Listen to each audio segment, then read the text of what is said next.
Bonjour et bienvenue dans cette nouvelle vidéo. Aujourd'hui, nous allons corriger un examen de BTS session 2022.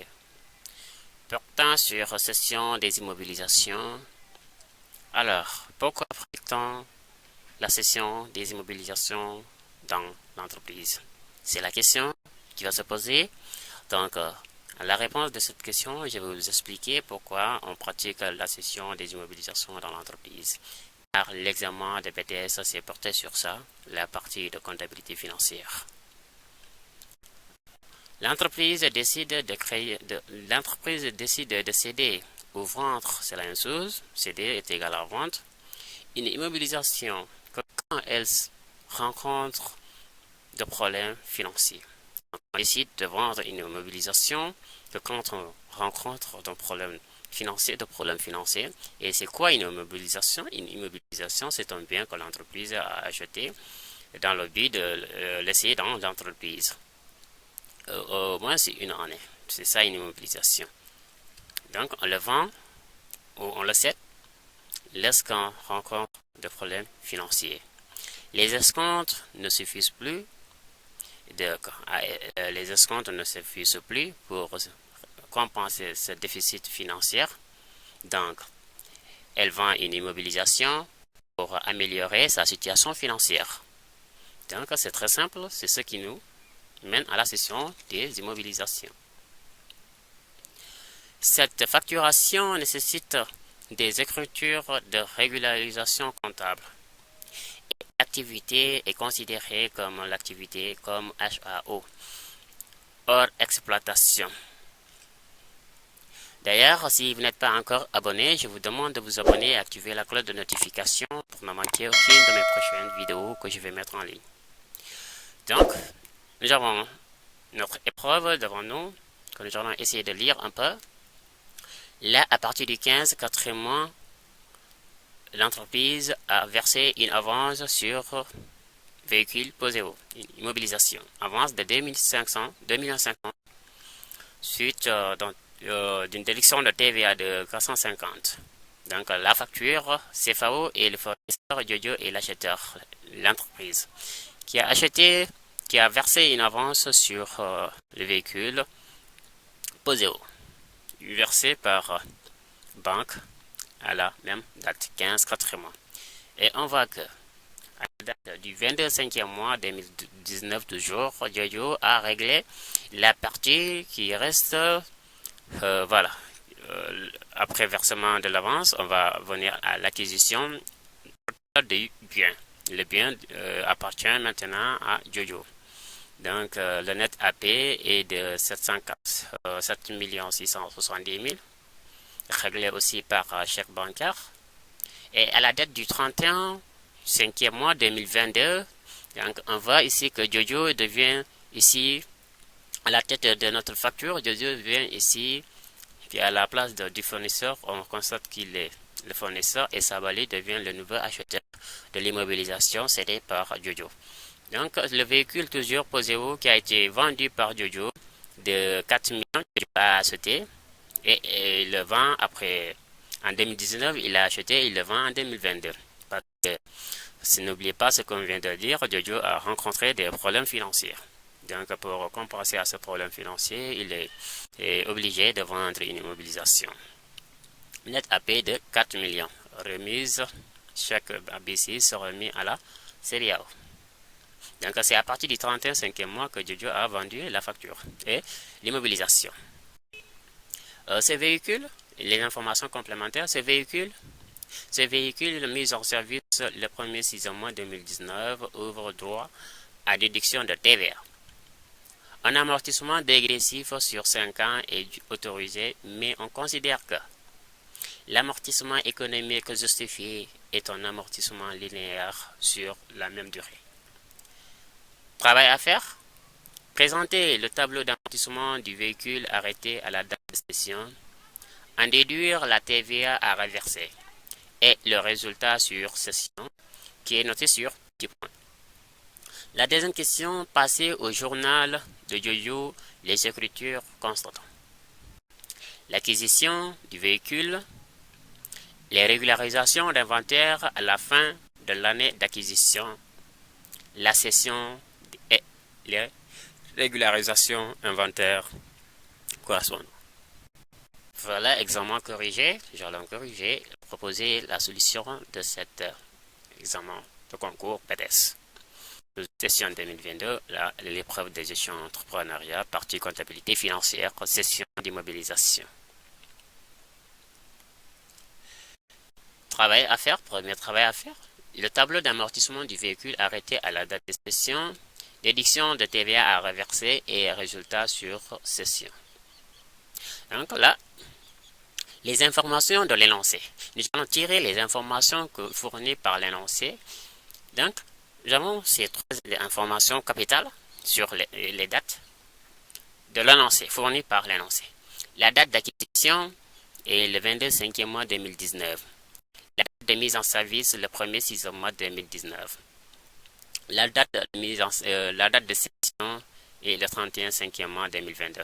Ok, ici c'est inversé, mais c'est 2019. Ça ne fait pas de problème. Alors, calcul de prorata de première annuité. Alors, là, on va calculer forcément des prorata de première annuité. Pourquoi? Parce que si l'acquisition ou la mise en service, si l'acquisition pour l'amortissement dégressif, si l'acquisition a été faite, que ce soit en amortissement dégressif ou linéaire, que si l'acquisition ou la mise en service a été faite au cours de l'année, alors forcément que nous avons la première annuité et un prorata temporis, car c'est ce qu'on appelle une annuité incomplète. Donc l'annuité, si l'annuité n'est pas complète, forcément que l'acquisition ou la date de mise en service a été faite au cours de l'année. Donc pour la première annuité, c'est que le nombre de mois, on cherche le nombre de mois utilisés pour la première annuité amorti par l'entreprise Jojo. Donc pour l'amortissement dégressif, là, j'allons prendre la date d'acquisition. N'oubliez pas que l'amortissement dégressif, on prend la date d'acquisition, le premier du mois de l'acquisition. N. Le N de prorata temporis est égal à le 31/12e mois de l'année d'acquisition, toujours, moins le premier de l'année du mois de l'acquisition. Moins, donc le mois d'acquisition et le mois de mai, 5e mois. Donc on prend le premier. L'acquisition a été faite le 15, mais on revient le premier. Donc c'est le 31/12e mois 2019 moins le 1er 5e mois 2019 qui nous donne 8 mois. Donc N prorata temporis de l'amortissement dégressif est de 8 mois pour la première annuité. Encore. Pour l'amortissement linéaire, nous allons avoir le 31/12e mois de l'année de mise en service moins la date de mise en service. Ici, c'est le 1er 6e mois. Et on trouve 7 mois. Calcul de prorata de dernière annuité. Quand on connaît le prorata de première annuité, on va calculer aussi le prorata de dernière annuité. C'est l'annuité qui complète le prorata de première annuité en 12 mois. Donc ici, là, N de fin de période, de fin de la dernière annuité était égal au 31/5e mois 2022. Ici, on va utiliser la date de cession. On nous a demandé d'arrêter à la date de cession. Donc, l'immobilisation, l'entreprise n'a pas totalement amorti l'immobilisation. Donc, elle amortit l'immobilisation jusqu'à la date d'acquisition. Donc, on s'arrête à la date d'acquisition. Vous voyez, le 31/5e mois 2022 est la fin de l'année de l'acquisition, de cession. Moins le premier mois 2022 est égal à 5 mois. Voilà la date d'acquisition moins le premier de la date de cession moins le premier mois de la date de cession pour connaître de l'année 2022 combien de mois l'entreprise a utilisé le véhicule, a amorti le véhicule. Est égal à 5 mois. Donc N est égal à 5 mois.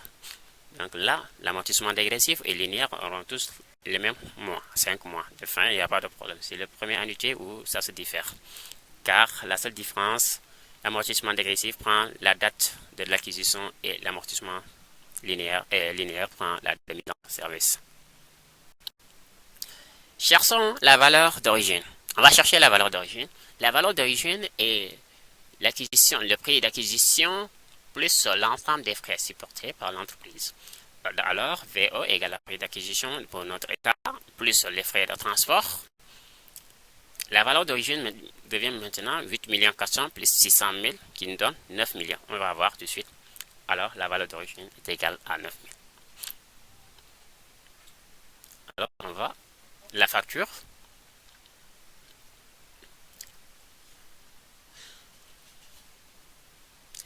Voilà, la facture d'acquisition est là. Le véhicule de 8 400 000 plus 600 000 qui est égal à 9 millions.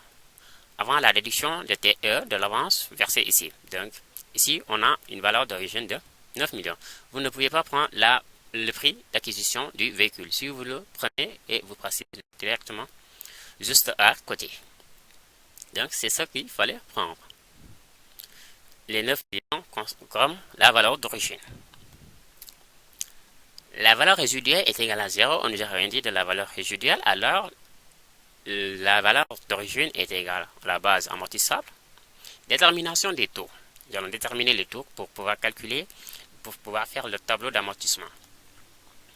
Le taux linéaire est égal à 100%, 100 sur TIP, qui est égal à 100 sur 5, qui donne 20%. Le taux dégressif est égal au taux linéaire fois le coefficient dégressif. Taux linéaire qui est égal à 20% fois 2, qui est le coefficient dégressif. Je dis que si la durée d'utilisation est inférieure ou égale à 5, le coefficient dégressif est égal à 2. Si la durée d'utilisation est supérieure strictement à 5, le coefficient dégressif est égal à 2,5. Donc, dans notre cas, est égal à 5. Le coefficient dégressif est égal à 2. Le taux dégressif est égal à 40. Donc, avec ces deux taux, nous allons poser la formule de l'annuité de l'amortissement pour calculer, pour faire le tableau d'amortissement. N'oubliez pas que l'annuité est égale à la valeur d'origine ou la base amortissable fois le taux fois N sur grand N. Table d'amortissement. Nous avons notre table d'amortissement comme ça. De l'année 2019 à l'année 2022. On ne peut pas passer de l'année 2022 parce que l'entreprise n'a pas amorti l'immobilisation en l'année 2023. C'est la date de cession. Alors là, le 2019, nous avons l'amortissement fiscal. Quand vous parlez de l'amortissement fiscal, c'est aussi l'amortissement dégressif ici.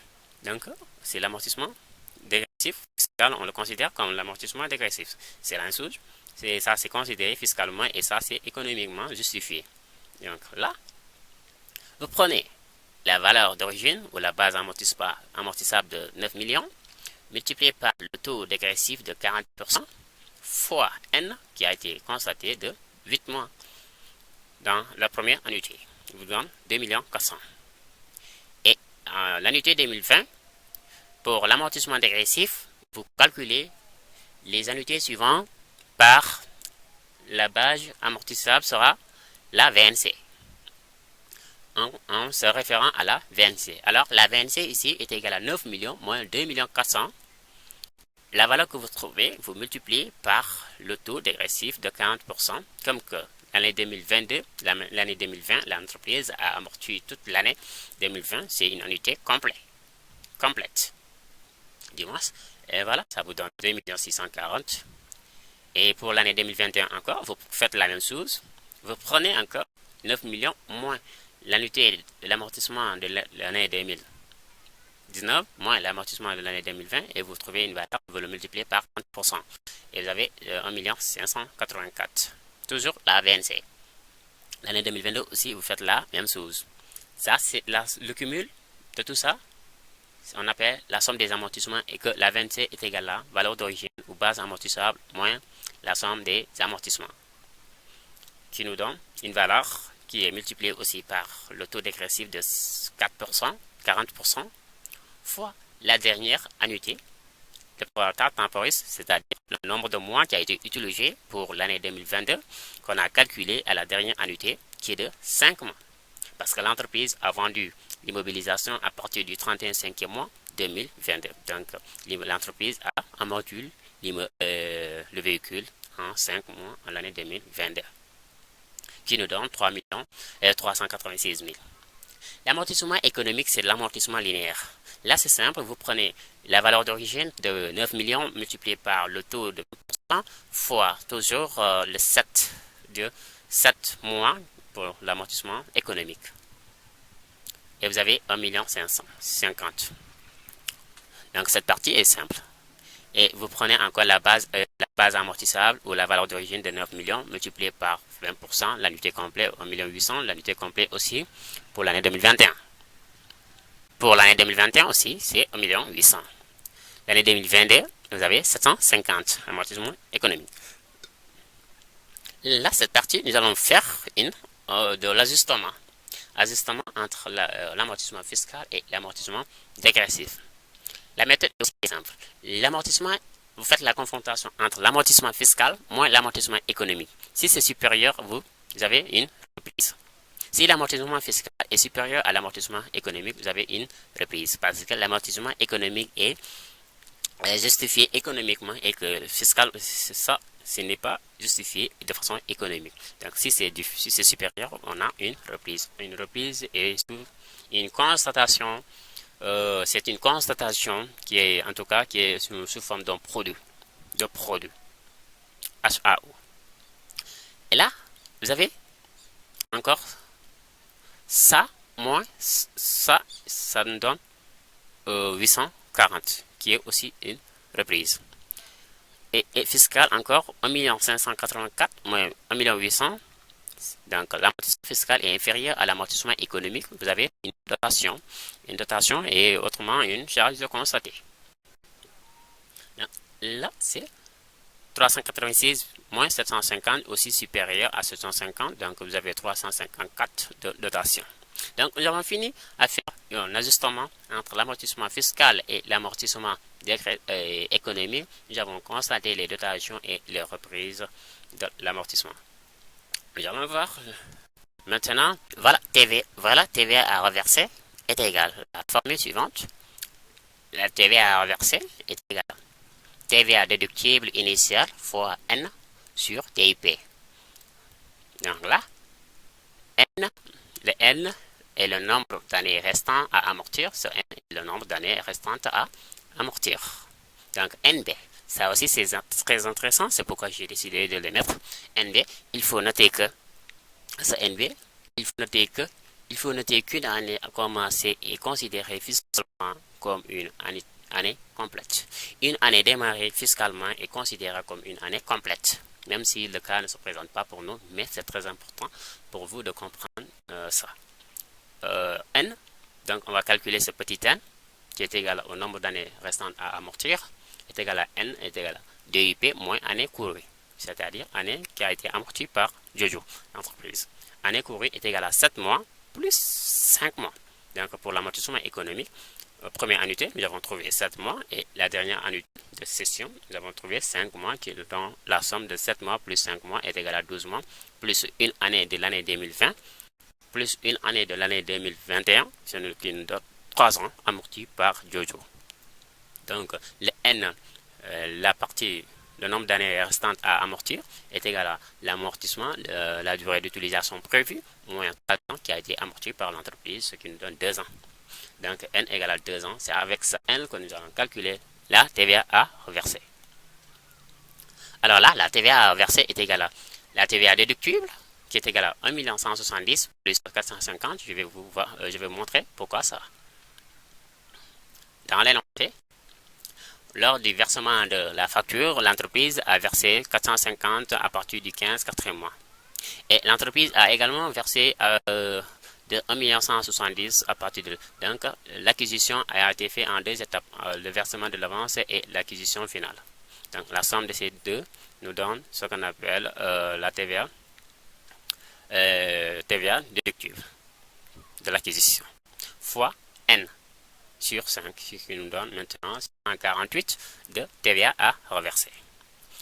Maintenant, pourquoi la TVA à reverser fiscalement? Parce que l'entreprise, fiscalement, si le bien a été utilisé par 2 personnes, donc en fiscalité, on doit TVA, cette taxe doit être en tout cas répartie de façon proportionnelle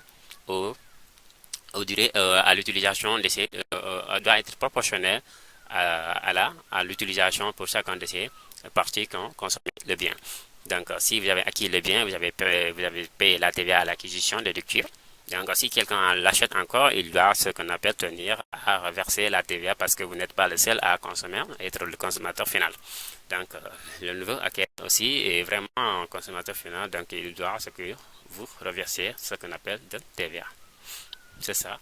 Donc, le résultat sur session est égal à le prix de vente, ou encore appelé le prix de revente, c'est le prix par lequel Jojo a vendu le bien à la session, moins la VNC, moins la valeur nette comptable que le bien a exactement.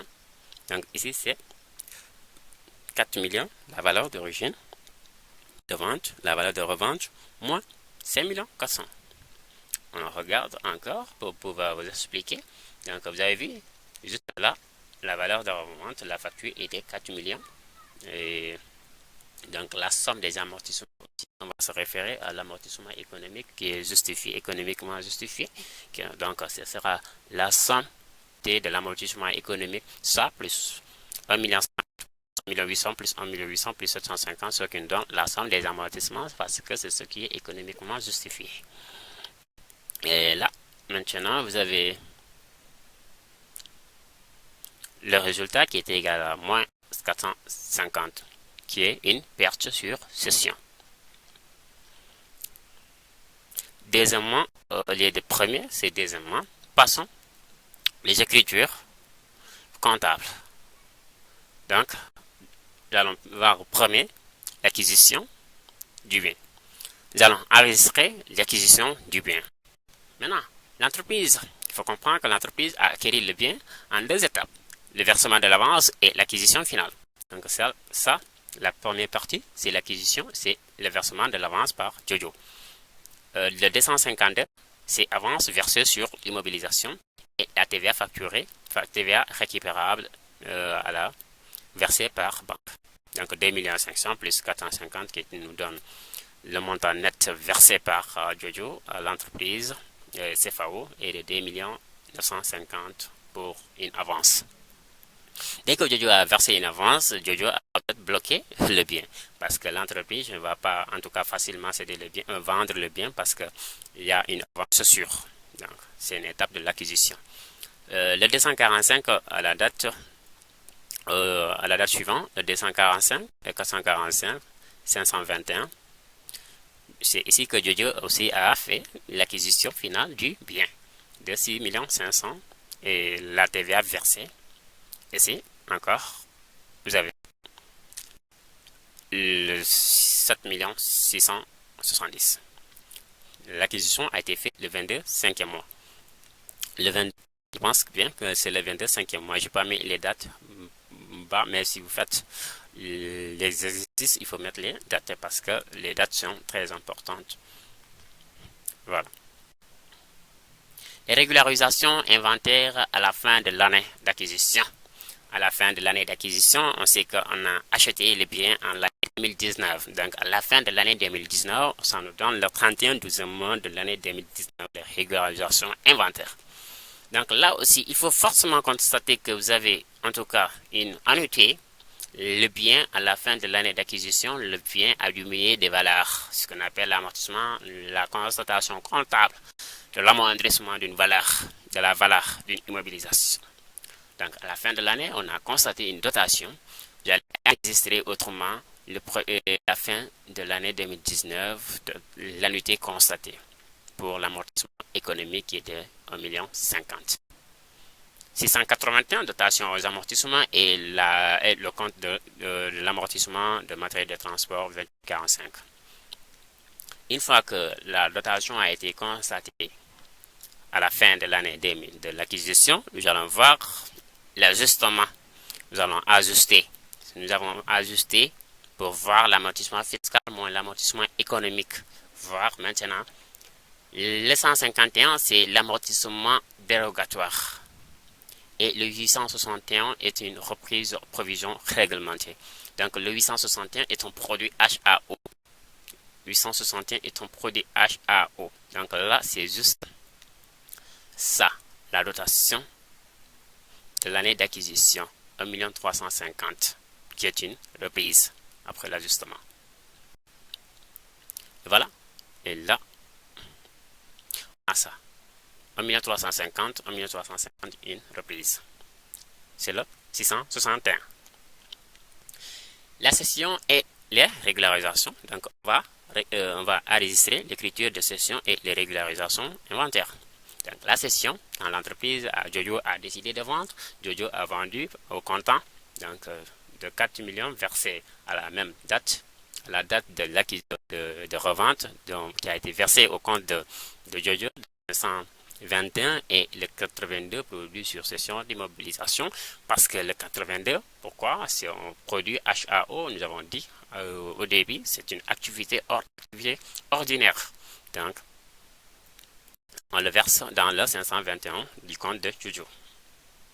Et encore, nous allons voir le reversement de TVA parce que Jojo le nouvel acquéreur, Sabali doit reverser la TVA à Jojo. Donc, si la facture ne nous a rien dit sur le reversement de TVA, nous, on l'a calculé. Donc, on va reverser, on va constater le reversement de TVA. Si ce n'est pas fait par Jojo, si ce n'est pas fait par Sabali, donc, on le constate dans le 462, créance sur cession d'immobilisation d'un montant de TVA à reverser, qui était là, qui est crédité, 145,66. 648. TVA à reverser. Ça veut dire que Jojo a une créance vis-à-vis de nouveaux acquéreurs du bien, qui est la valeur de TVA à reverser. Encore le 681 à la fin de l'année de l'acquisition de cession, 31/5e mois. À la fin de la date de cession, 31/5e mois 2022, qui est la date de cession. Nous avons 681, qui est une datation aussi, et de l'amortissement économique, crédité par le compte de l'amortissement du matériel de 750 000. Et la régularisation, ok, je peux dire la régularisation, oui, mais après l'ajustement, vous avez 851 qui est une dotation et le 151 amortissement dérogatoire de 354. Donc la dotation, nous allons revoir dans le tableau. Donc la dotation, en l'année 2022, nous avons constaté une dotation de 354. Donc c'est sur ce qui est une charge. Donc aussi c'est une charge HAO, c'est 851. Donc c'est ça l'exercice, le corrigé de cet exercice qui est un examen de BTS qui est très important, qui est important parce que ça reflète à la réalité des entreprises. Et voilà, en tout cas, moi je trouve ce sujet très important, trop important. Voilà, cette partie. On peut être un peu bien en comptabilité générale pour pouvoir faire ceci. Parce qu'il y a petit piège.